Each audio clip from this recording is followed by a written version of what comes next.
Competência está do artigo 69 ao 91. Às vezes cai na prova, né? O artigo 69 de cara, tá, pessoal? O que a gente tem que entender por competência? Nada mais é do que a divisão do trabalho entre os órgãos jurisdicionais, né? Seria uma divisão. Então, como a gente tem muita coisa dentro do direito processual penal brasileiro, a gente tem que dividir, tem que separar. Então, por isso que a gente tem a competência, separar esses trabalhos. Então, como é que vai ser? A competência vai ser determinada pelo quê? Pelo lugar da infração, domicílio ou residência do réu, natureza da infração, distribuição, conexão ou continência, prevenção e prerrogativa de função, tá?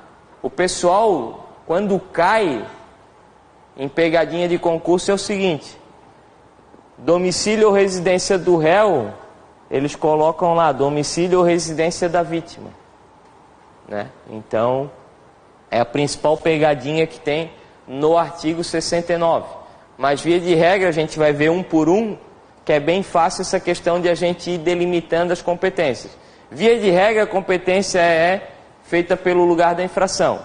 Se nós não tivermos o lugar da infração caracterizado, ela vai ser feita pelo domicílio do réu. Depois a gente vai ver como é que vai ser a natureza da infração. Depois, quem tem prerrogativa de função. Depois, qual a diferença de conexão e continência. Então, tudo é uma sequência, de forma gradativa. Então, pessoal, o artigo 70, ele estabelece a primeira forma que nós temos de competência jurisdicional, como é que vai ser determinada a competência. Então, a competência será de regra. Então, via de regra, depois eu vou ter um quadrinho ali que, se vocês estudarem aquele quadrinho, vocês não erram. É um quadrinho que até peguei da internet, mas é muito bom. Será de regra determinada pelo lugar em que consumar a infração, ou no caso de tentativa, pelo lugar em que for praticado o último ato de execução. Então, via de regra, você cometeu um homicídio em Florianópolis, na rua João Pinto, esse vai ser a competência, vai ser da comarca de Florianópolis. Via de regra é isso aí, tá? Fechou, pessoal? Então, na sequência da aula, a gente vai ver as outras, a gente vai ver quando que vai ser o domicílio do réu. Agora, para vocês pensarem no intervalo e refletir quando estiver tomando café, via de regra, a competência é determinada pelo lugar da infração, tá? Daí a gente volta para detalhar isso aí. Pessoal, então vamos começar aqui para ver se a gente consegue finalizar, tá? Competência, então, lá está no artigo 69. A gente viu que a regra é pelo lugar da infração. Nós demos aquele exemplo, né?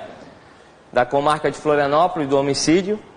Se nós não soubermos, se for desconhecido o lugar da infração, vai ser pelo domicílio ou residência do réu. Às vezes cai em concurso domicílio ou residência da vítima. Então, não caiam nessa pegadinha, tá? Então vamos lá, ó, da competência pelo domicílio ou residência do réu. Está no artigo 72. Não sendo conhecido o lugar da infração, a competência regular-se-á pelo domicílio ou residência do réu.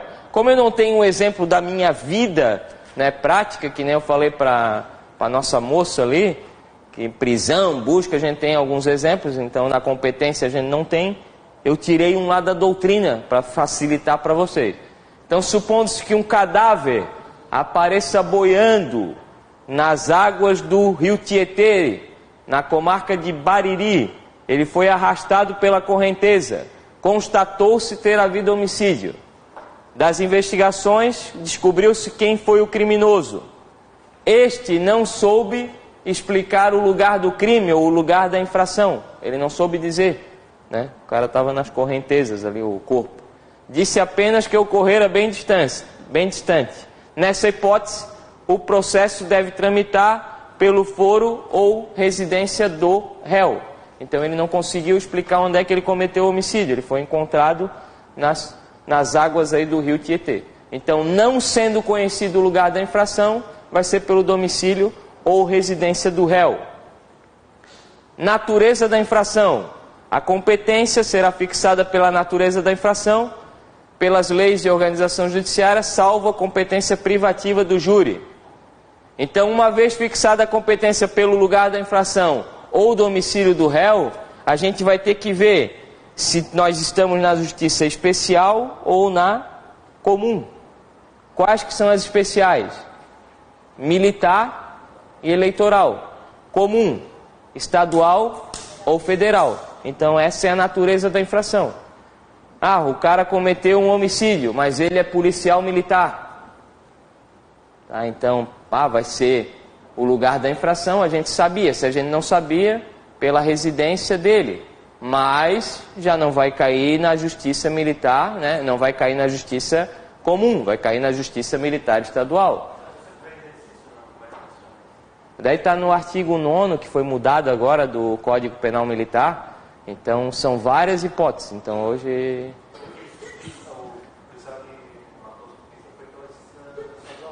Estadual, porque ele não estava fardado, não estava no exercício da função, não se utilizou da função, foi um crime comum, né? Então vai ter que estar enquadrado numa das circunstâncias do artigo 9º. Então ali nós temos várias que elas foram estendidas agora. Antigamente abuso de autoridade, tortura, não era considerado crime militar porque não estava no Código Penal Militar. Agora a legislação mudou dizendo, além do Código Penal Militar, nas outras legislações também. Então abrangeu tudo. No caso dessa menina agora que apareceu lá, se eu não me engano, 19 anos, apareceu morta em São José. Ela é estava numa festa em Florianópolis e foi achada em São José. É bom exemplo, tá? Nesse caso, meu entendimento é que a gente não vai saber qual foi o lugar da infração e vai ter que ser feito pelo domicílio ou residência do réu. A gente não sabe quem é o réu ainda, né? Mas se assim for descoberto um suspeito, um indiciado ou algo nesse sentido, pelo domicílio ou residência dele, porque vai ser difícil a gente determinar onde é que foi o lugar da infração, onde é que se consumou a infração. Né? Dizem que foi no morro, dizem, né? Ninguém sabe.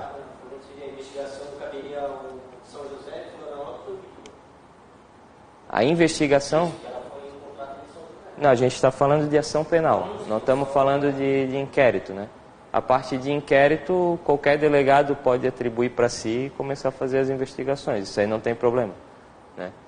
Agora, provavelmente vai ser feito pelo delegado de Florianópolis.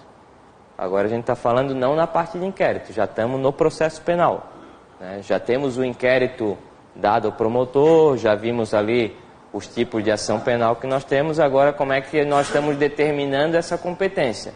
É uma sequência que nós temos, né? Então, vejam, nós temos o primeiro lugar da infração, que é a regra. Não sendo conhecido, residência ou domicílio do réu. Beleza. A natureza da infração, daí a gente vai ter que verificar, diante desses dois, se é especial ou comum. Então, se é militar ou eleitoral, ou se é estadual ou federal. Por exemplo, nós temos comum. Vamos determinar se é estadual ou federal.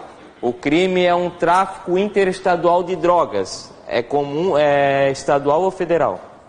Federal, Polícia Federal. A gente já viu a competência da Polícia Federal, né? Então, essa é a questão da natureza da infração. Será regulada pelas leis de organização judiciária, salvo a competência privativa do Tribunal do Júri, que a gente já viu, Tribunal do Júri, os crimes dolosos contra a vida, né? Competência por prevenção. Na verdade, a prevenção, ela é quando a gente não conseguiu determinar nenhuma competência, ela vai cair na questão da prevenção. Tá bem aí, filho? Tá bem? Quem que espirrou aí? Tá bem, filho? Verificar-se-á a competência por prevenção toda vez que, concorrendo 2 ou mais juízes, igualmente competentes ou com jurisdição cumulativa, um deles tiver antecedido aos outros na prática de algum ato do processo. Tá? Quando que isso vai acontecer, pessoal? Nós temos, por exemplo, na comarca de Florianópolis, nós temos 30 juízes criminais, por exemplo, só um exemplo. Imagina em São Paulo, né?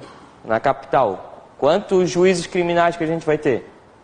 Daí quem que vai ser o competente?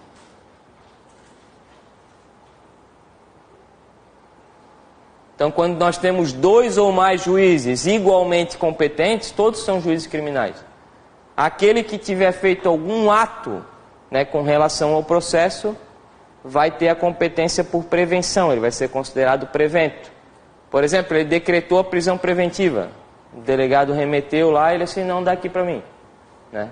Eu sou da parte criminal, vou ver o artigo 313, 312 e vou decretar a prisão preventiva para esse cara. Como ele fez um ato dentro do processo, ele vai ser prevento. Ele vai pegar para ele essa competência, né?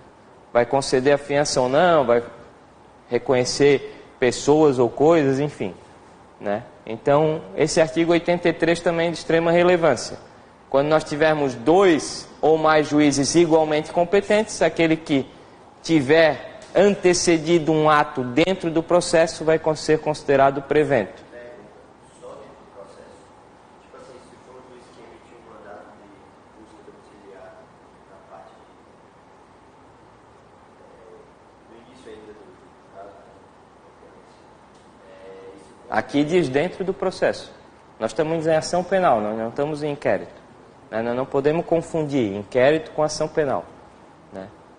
O inquérito policial, nós temos 30 juízes, um pode ter decretado a prisão preventiva, outro pode ter concedido a fiança, outro pode não sei o quê, mas não começou a ação penal ainda. Não, somente depois de começar a ação penal. O artigo diz, o artigo é claro, ó, algum ato do processo, né? Ele não fala algum ato do processo ou do inquérito, ele fala só do processo. É um rol taxativo, a meu ver, né? Competência pela prerrogativa de função, é o que a gente está se discutindo muito hoje, né? A questão do foro privilegiado. A competência pela prerrogativa de função é do Supremo Tribunal Federal, do Superior Tribunal de Justiça, dos tribunais regionais, do Tribunal de Justiça dos Estados, relativamente às pessoas que devam responder perante eles por crimes comuns ou de responsabilidade. O que isso quer dizer? Na Alemanha, por exemplo, nós temos somente uma pessoa que tem o foro privilegiado. No Brasil, se a gente for fazer uma contabilização aqui, a gente vai ter que chamar um contador aqui para fazer, né, de tanta gente que tem a prerrogativa de função, por estar exercendo uma função. Então você é prefeito, você é vereador, você é presidente, você é deputado, você é senador, enfim, né? Oi? Não, bem mais. 516 deputados nós temos, federais. 516 deputados federais, 81 senadores e só em Santa Catarina nós temos 40 deputados estaduais. Prefeitos nós temos 295 em Santa Catarina. No Brasil nós temos mais de 5 mil prefeitos, né? Então veja quantas pessoas nós vamos ter aí. Há foro especial por prerrogativa de função, então é isso que a gente está falando doutrinariamente, né? Determinadas pessoas, pela função que exercem, têm foro especial para julgamento criminal, previsto na Constituição, que é o chamado foro privilegiado. Até é algo que eu resolvi colocar aqui, porque está em evidência, pode ser que caia no concurso de vocês, porque está todas essas discussões de acabar com o foro privilegiado no Brasil. Os que forem processados criminalmente irão originalmente para o foro especial. Então é o seguinte, agora eu não sei de cabeça, né, pessoal, mas o cara cometeu um crime e é promotor, o cara cometeu um crime e é prefeito, né? Prefeito vai para o Tribunal de Justiça, não vai responder né? A gente viu lá o Aécio Neves, por exemplo, ele é senador, ele não passa por essas instâncias, ele tem foro privilegiado, vai ter julgamento direto no Supremo Tribunal Federal, por ser senador da República. Então, nós temos todas essas questões de competência originária que nós temos determinadas pessoas que respondem, né? Por exemplo, está aí o prefeito que comete crime, responde no TJ, pois tem foro por prerrogativa de função definido na Constituição. Agora não me lembro o artigo da Constituição Federal, mas ali a Constituição delimita. Para vocês, não precisa saber isso aqui. A nível de processo penal. Somente se cair no concurso de vocês, Constituição. Daí na Constituição, lá no direito constitucional, eles podem cobrar. Mas aqui, cobrar um exemplo prático é meio difícil. Já não vi em concurso nesse sentido. Já vi bastante em concurso de promotor e juiz, né? cobrando o prefeito, o deputado, enfim, vai responder perante quem, né? Qual que é o foro privilegiado dele. Pessoal, 2 aqui bem interessantes para a gente ver agora, tá? Artigos 76 e 77. Depois a gente vai fazer um quadrinho para vocês terem um entendimento melhor. Mas a gente já detalha aqui para a gente fazendo gradativamente essas questões da competência. Conexão, pessoal. O que seria a conexão? Ocorrendo 2 ou mais infrações, houverem sido praticadas ao mesmo tempo por várias pessoas reunidas ou várias pessoas em concurso, embora diverso tempo, lugar, ou por várias pessoas uma contra as outras. Se tu lê o artigo, tu não entende porra nenhuma. Não é verdade? Não entende nada. Então, o que seria a conexão? Quando tu tem 2 ou mais pessoas que cometem 2 ou mais crimes em continuidade. Ou seja, tu tá em Florianópolis e cometesse um assalto aqui. Daí tu e mais 2 amigos teus, pegou o carro e pegou a rodovia aqui. Pegou a rodovia, assaltou mais um ônibus que vinha ali. Chegou num posto de gasolina, estuprou mais uma pessoa. Né? Então, 2 ou mais pessoas, então estava você e mais 2 amigos teus, cometeram 2 ou mais crimes. Isso é a conexão deles. Né? De forma continuada, embora diverso o tempo e o local, vocês foram cometendo crimes. Então, essa é a competência, será estabelecida pela conexão. Né? Depois a gente vai ver que tem um artigo ali que vai trazer para qual comarca, né? Qual comarca que vai ser. Daí a gente vai ver quando for o crime de maior gravidade, por exemplo. Se tu tem roubo, furto e furto, vai para comarca que você cometeu roubo, por exemplo. Né? Então, conexão, para você ter um entendimento de conceito, 2 ou mais pessoas cometeram 2 ou mais crimes. No código fala em infrações, né? 2 ou mais infrações. Essa é a conexão, tá? O que é a continência? Continência, né? Fechou? Atitude, gesto e duração. Não. A continência o que é, pessoal? 2 ou mais pessoas forem acusadas pela mesma infração. Então vejam a diferença.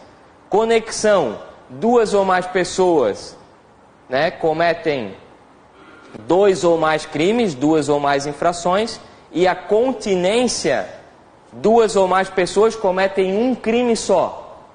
Então, se por exemplo, nós fizéssemos aquele assalto em Florianópolis, eu e mais 2 amigos meus, e a gente não tivesse ido para a rodovia, e não tivesse ido para o posto de gasolina estuprar, né, daí nós teríamos a continência, 2 ou mais pessoas cometendo apenas um crime. Tá? Então, essa é a diferença. Conexão, 2 ou mais pessoas, 2 ou mais crimes. Continência, 2 ou mais pessoas, um crime só. Tá? Então a gente vai ver aqui no quadrinho, pessoal. É esse quadrinho que vai definir toda a questão de competência que a gente falou agora. Tá? Lugar da infração é a regra, por isso que está em amarelo aqui. Tá? Então é a regra para fixar a competência, a gente viu. Tá? No caso de tentativa, será o do lugar que foi feito o último ato. Mas a regra, competência pelo lugar da infração, artigos 70 e 71, né? O último ato onde se consumar a infração, que é o lugar da infração. Não sendo conhecido, que é aquele exemplo que a gente utilizou depois, do cara boiando no rio Tietê, ele não sabia precisar onde que ele cometeu o crime, vai ser pelo domicílio ou residência do réu. Para concurso, domicílio ou residência do réu. Fica bem gravado para vocês. Pode ser que eles coloquem vítima, né? Natureza da infração. A gente viu se ela é especial ou comum, eleitoral ou militar, se ela é estadual ou federal. Distribuição é só questão de você distribuir dentro do fórum, né? Tu chega lá, coloca o processo lá no cartório, a nível só das varas ali, né? De você vai distribuir por qual vara, então é um negócio bem interno, bem administrativo do fórum, do fórum. Conexão ou continência, artigo 76 a 82. Antes da leitura do artigo, é bom você saber o conceito dele, né? A prevenção, como a gente já viu, atos do processo, né? Então, concorrendo 2 ou mais juízes igualmente competentes, quem que vai ser? Aquele que se antecipou a algum ato do processo vai ser prevento naquele caso. E prerrogativa de função, a gente sabe que no direito processual penal brasileiro nós temos, né, a competência por prerrogativa de função, e determinadas pessoas vão responder perante quem? O STF, o STJ, o TJ, o TRF, dependendo da autoridade que ela é, né? Então, essa é a questão do foro privilegiado, que a gente chama de prerrogativa de função. Você ter determinada prerrogativa. Então, esse quadro, ele resume mais ou menos, né, o estudo da competência. Vamos fazer 3 questões sobre competência e depois eu passo para vocês quais os artigos que são mais importantes para a gente estudar para o concurso, tá? Quando desconhecido o lugar onde ocorreu a infração e o réu, isso aqui eu não falei, por isso que eu coloquei na questão, tá? Falei por cima, vocês já vão entender. E o réu tiver mais de uma residência, a competência entre os juízes das respectivas jurisdições se estabelecerá pela prevenção. Então, pessoal, o que acontece? A prevenção, quando você não tem nenhuma outra conceituação do que vai cair na prevenção. Então, você não sabe do que se trata. Isso aqui é conceito de conexão, a gente às vezes tem que fazer no concurso por eliminação também. É conexão? 2 ou mais pessoas cometeram 2 ou mais crimes? Não. Continência? 2 ou mais pessoas cometeram a mesma infração? Não. Distribuição é algo ali interno, administrativo, dentro do fórum? Não. Então já vai para a prevenção, não precisava nem saber.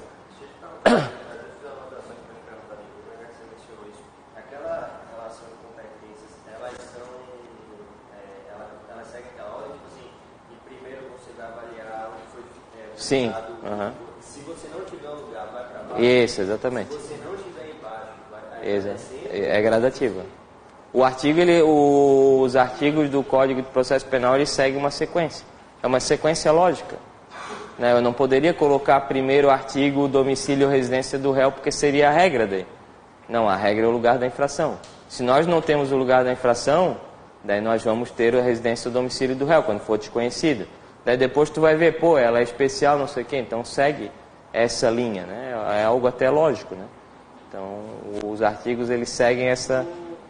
Só para ficar bem claro ali, mais de uma residência seria residência no amigo, mais de isso. Por exemplo, ele pode morar num lugar assim, para outro. Tipo, como ele já é, por exemplo, ele já foi um réu, aí foi preso a primeira vez. Ele deu algum endereço que ele não dá mais. Ele fala em residência, né? Não especifica. Residência. O artigo não especifica, ele fala residência. Essa questão tua vai ser uma questão prática que o cartório do fórum vai ter que ter. Mas não é algo que me interesse.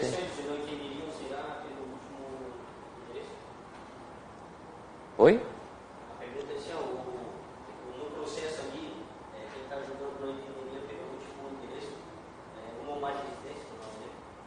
Não é pelo último, não. Agora seria interessante, né, um réu ter mais de uma residência, né? Então é um cara rico, né? O Lula tem várias residências. Mas tem que ter um domicílio. Tem que ter um domicílio. Pode ter 50 residências. Será que quando é que vai ser? Quando é que vai ser? Em Atibaia? Não, onde é que ele vai determinar o domicílio dele?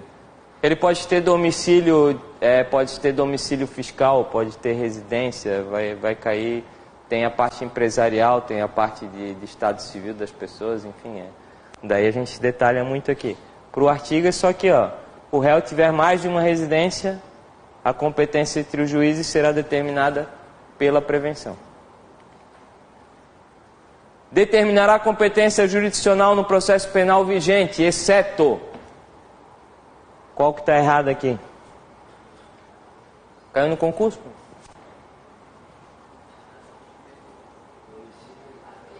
Ó, que acabei de reforçar para vocês 2 vezes.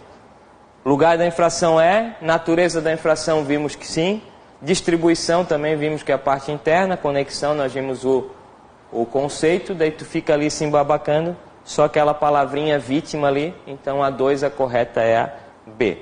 Assinale a alternativa incorreta. Ó, incorreta agora, pessoal, não vamos cair na pegadinha. A competência em razão da matéria penal compreende a justiça comum e especial. A justiça especial compreende militar, federal, eleitoral e competência política do Senado Federal. Qual que está errado aí?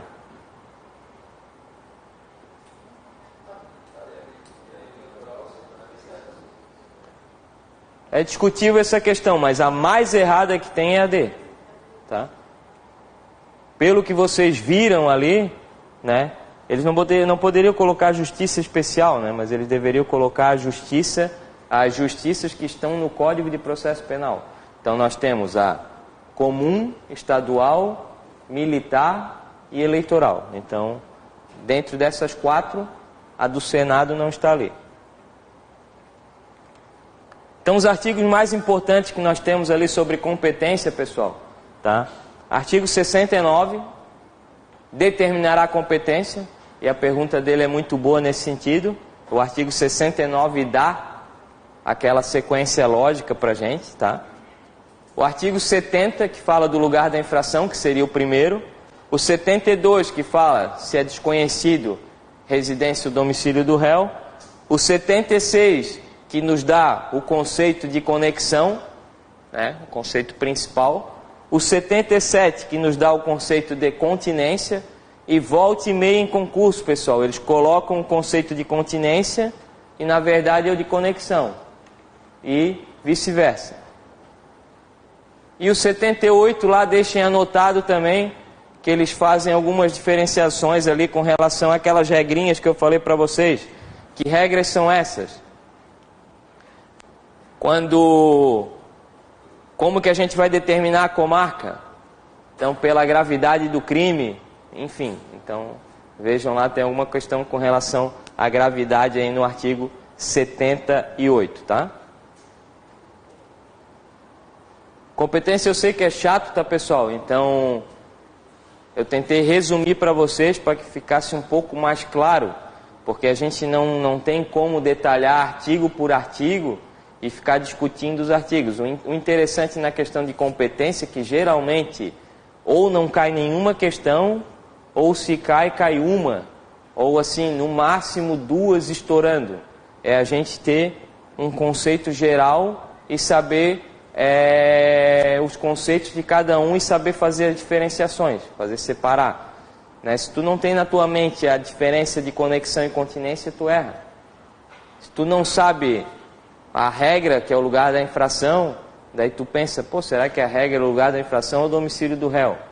Né? Então tu fica... Então ter um conceito assim mais geral do que a questão de competência. E leiam em casa quando chegar hoje, 10h30, quando chegar em casa, toma um banho, toma um café com leite sem lactose, tá? Uma bolacha com manteiga, né? Margarina é para pobre, né? Tem que ser manteiga, né? Margarina é pobre, né? Manteiga é mais chique. Hoje o pessoal quer mais assim desses esquemas é a manteiga ghee, né? Um negócio mais chique, né? Então você vai com aquela manteiga ali, coisa. Então depois disso, com banho tomado, bem alimentado, você olha essa tabela, né? Ela olha para você, que nem dizia um professor meu, vocês se apresentem, né? Oi, tudo bem? Como é que tá? Não sei o quê, né? Depois que houver essa apresentação, você diz assim, ó, eu gosto de competência. Eu amo competência. Depois que você se apaixonar pela competência, você consegue entender. Porque quando tu tens um preconceito para determinado assunto, né, daí tu já não gosta dele, tu já erra a questão na prova. Então foi assim que eu consegui estudar direito tributário uma época na minha vida. Eu olhei para o Código Tributário e falei, eu te amo. Né? E daí a gente conseguimos ter uma relação. Né? Então com o processo penal é fácil ter uma relação, com a competência não é tão fácil assim. Mas falem, né? Cheguem hoje 10h30 depois do banho e da alimentação e falem que amam a competência e estudem esse quadro, tá? Esse quadro que tem que ficar na vida de vocês. Quando chegar lá no concurso, tu acertar a questão, tu vai lembrar de mim. Sujeitos processuais. Mira, Bruno, mira nos sujeitos, tá? Artigo 251 ao 281, tá? O que a letra da lei diz? E aqui é importante, é só a letra da lei, pessoal. Vamos falar alguma coisa de doutrina com relação aos impedimentos e suspeições. Impedimento e suspeição é para quase todo mundo ali, tá? Artigo 251, o que diz? Ele não vai colocar assim, tá? 237, não vai colocar, pessoal. Não vamos se basear nesse preconceito. Então, ao juiz incumbirá prover a regularidade do processo e manter a ordem. Para tal fim, ele pode requisitar a força pública. Então, o juiz, ele requisita. E requisita, a gente viu lá, eu sempre tento trazer algum conceito para o outro. A gente viu requisição do ministro da Justiça na ação penal pública condicionada. Requisição quer dizer determinação. Então, o juiz ele pode determinar a força pública, a força policial, para fazer regularidade do processo. Geralmente, ele faz isso no tribunal do júri, né, que sabe tem uma comoção social grande. Então, geralmente tem um réu e tem 2 policiais ali, a força pública se fazendo presente. Ele também pode, quando a gente viu na parte de testemunha, ele também pode pedir a condução coercitiva da testemunha. Do réu ele pode? Não? Do réu ele pode? Vamos discutir já isso aqui, tá? E do ofendido. Lá naquele artigo ele só fala na testemunha, né, pessoal? Artigo 252 ao 256, impedimentos e suspeições. A gente vai ver na sequência, porque a doutrina diz que, na verdade, é igual o que foi colocado nos artigos, né? Artigo 257, ao Ministério Público cabe. Então foi o que a gente falou lá no início da aula. Quais são as funções que o Ministério Público tem? Promover privativamente a ação penal pública na forma estabelecida nesse Código e fiscalizar a execução da lei. Então ele tem a titularidade da ação penal e ele também pode funcionar como fiscal da lei. Então ele tem esses 2 poderes aí, o Ministério Público tem, tá? Na questão da condução coercitiva, olha só o artigo 260, por isso que eu coloquei aqui para vocês, questão interessante para concurso.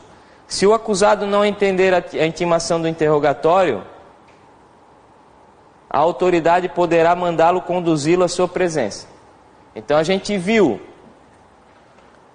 lá nos artigos anteriores, com relação à prova, que somente a testemunha podia ser conduzida coercitivamente.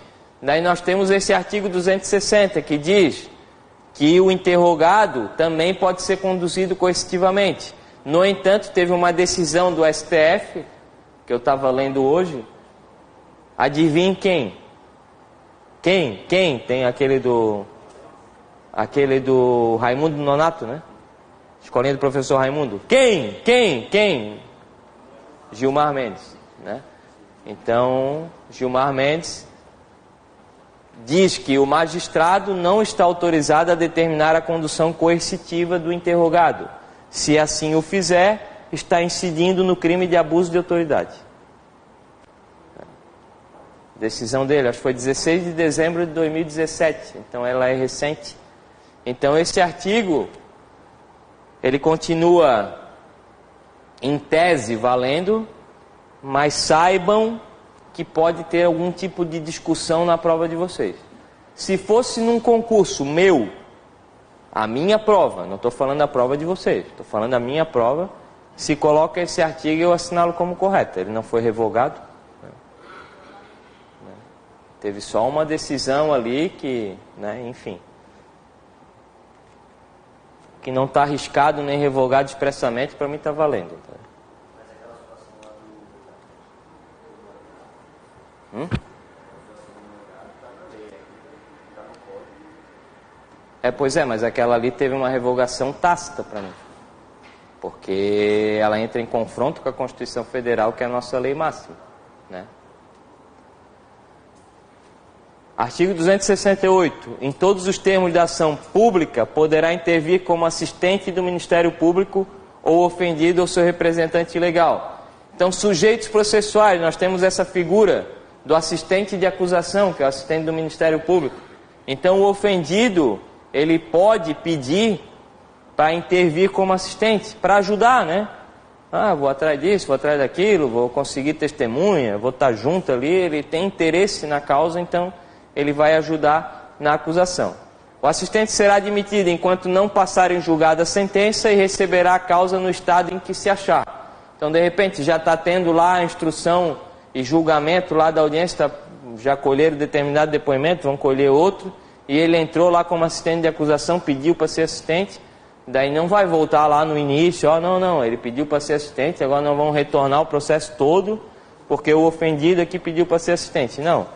Ele vai pegar o processo onde se achar e ele só vai ter essa permissão se não passou em julgado, né? Imagina, acabou já o processo, agora eu quero ser assistente de acusação. Não tem nem por que ser cabível nesse caso. As prescrições sobre suspeição dos juízes estendem-se aos serventuários e funcionários da Justiça no que for aplicável a eles. As partes não intervirão na nomeação do perito, e o não comparecimento do perito sem justa causa, a autoridade poderá determinar sua condução. Olha só, até o perito pode ser conduzido, né, para que preste informações. Tá? Então ali, pessoal, artigo 252, falamos de impedimentos e suspeições. Para mim, poderia ser colocado no mesmo artigo. Para que o cara coloca impedimento e suspeição? Coloca impedimentos e suspeições num artigo só e não confunde a cabeça de ninguém. Mas isso aqui é só para vocês terem um conhecimento de quando que o juiz, o serventuário, o Ministério Público, todo mundo, né, vai ficar impedido ou suspeito de atuar na ação penal. Então, impedimento: tiver funcionado seu cônjuge ou parente como defensor ou advogado, órgão do Ministério Público, autoridade policial, auxiliar da Justiça ou perito, para não ter nenhum tipo de influência, né, pessoal? Quando o próprio juiz, aqui entenda-se, se estende para várias outras pessoas, Ministério Público, serventuários, funcionários, enfim. Aqui ele fala só em juiz, mas há essa extensão, tá? O próprio juiz houver desempenhado qualquer dessas funções ou servido como testemunha. Imagina, o juiz serve como testemunha numa ação penal e depois ele vai julgar ela. Não faz sentido, ele está impedido. O juiz tiver atuado como juiz de outra instância, pronunciando-se de fato ou direito sobre a questão. Ele já em outro julgamento, até não consigo visualizar um caso prático agora nesse momento, mas em outro julgamento ele já ter dado um parecer, né, naquele sentido. Então...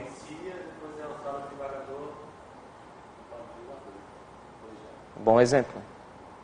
Então, o exemplo dele aqui foi que ele já julgou, como juiz de primeira instância, foi promovido a desembargador e esse mesmo processo cai para ele, né? Então, como é que ele vai julgar agora como órgão colegiado se ele já deu uma sentença na primeira instância? Então, assim, não consegui digerir se pode isso aí, mas é um bom exemplo para a gente saber agora.